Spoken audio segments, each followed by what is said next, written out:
Welcome to Kenton Teaches. Enjoy the video. In this video, I will show how to remove a Subaru Forester headlight. This process is straightforward, but requires careful attention to detail.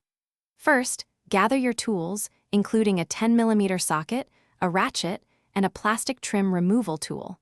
Always ensure your vehicle is safely parked with the engine off. Begin by opening the hood to reveal the top section of the bumper and headlight area. Next, we need to partially detach the front bumper cover. You will find several plastic push clips along the top edge of the bumper, which can be removed with a trim tool or flathead screwdriver. Look for more clips underneath the bumper and inside the wheel wells.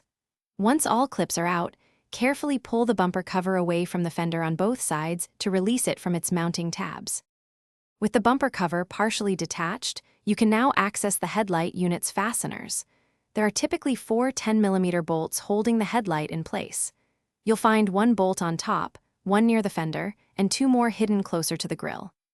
Additionally, a white alignment clip, usually located near the fender side, needs to be released by gently pressing its small tabs. Finally, it's time to disconnect the electrical components. Carefully unclip all wiring harnesses from the back of the headlight assembly. This includes connections for the main headlight bulb, the turn signal, and any side marker lights. Once all connections are free, you can gently slide the entire headlight assembly straight out of its housing. Take your time to avoid damaging any surrounding components. Thanks for watching. Please subscribe if this video was helpful.